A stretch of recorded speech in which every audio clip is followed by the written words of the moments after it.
Look, I got some books here to show everybody because as a favorite. The first one is Satmar. Um, this is a book that I got from my hosts, my host at the Shtibel. This is Achitechputz. It's a response to traditional Satmar beliefs regarding Medinas Yisrael and Yishuv Eretz Yisrael, a flag, etc. All the juicy stuff. And it's a great sefer. He sent me along a copy. He includes a lot from Rabbi Bar-Hayim in here. He's quoted, and that's what we gave Rabbi. He submitted a copy to Rabbi Bar-Hayim's for his perusal last month. So this is it. Go find this book. I'm really enjoying it. It's good. Every now and then I meet a card-carrying Haradite who's only heard, let's say, the Satmar take on many things, and hasn't heard, let's say, what you could get from just reading Tanakh and Rishonim. You know, you could read Rambam and Ramban and Rashi and come to different conclusions in the Satmar Rebbe and others. So it's good to know what is going on. So get the Sefer Aj Techpatz entirely in Hebrew.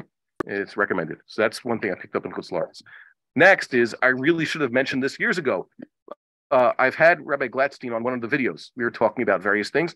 Rabbi Daniel Gladstein is born and bred Chafetz Chaim guy. And I'd met him a few times before I first made Aliyah. And then years back, I happened to stumble into his shul one time looking for Mincha and Marv. And he's still a Rav out there in the 5 towns. And he actually has a series of Sfarim. This isn't his only sefer. And this nice Ma'amarim. This one happens to be about Purim. This is the one I have. And also, again, I've been taking some notes. It's actually kind of good. I like the section about Amalek here. And so, shout out. And if Rabbi Gladstein's seeing this, here's a sefer. It's great. And last but not least, certainly not least, this is the most heavy-duty Lumdus sefer. This is volume 4, I think, of Ner Chaim. Rabbi Kirschenbaum used to try to teach us Yoredea. By try to teach, I mean, I hope we understood everything he said. It's like sometimes a lot goes over my head. There were some days at the end of Zman when I was the only guy left in Shir. That is, like, I was the only, like, the Shir was a small Shir already. The guys who were learning Halacha where we were. So there was, like, late one Zman back in 2007 where I was the only one a few days in Shir.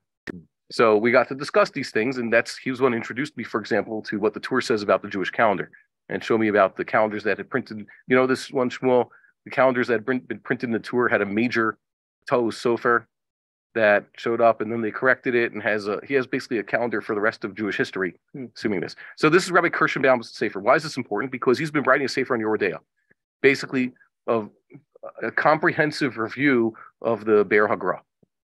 There's a lot of sfarim like that. Well, this one's the best one, okay? So this is the most recent volume that comes out. It's the one about Nida and Tefillah. I mentioned this before, that one of his Sfarim has in the back his take on the whole water bug controversy back in New York.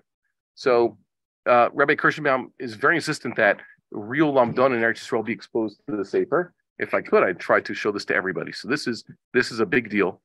Get yourself a copy. Get yourself a few copies now. Like I said, this is the 4th volume I have. I think Shmuel David Chait uses Birkat Eliyahu. Okay. Well, this was. I think this is printed in Israel. I don't know exactly, but Kirschenbaum is unfortunately, I think, stuck in America. That is, if he were here, he would, have the right influences. What are you going to do? The learning in America is learning, and you don't have the right chavrusas. I really think that, I really wish he were here. He would benefit, and we would benefit. It would be mutual. So it's a shame he's not. So God willing, they'll come along with everybody else.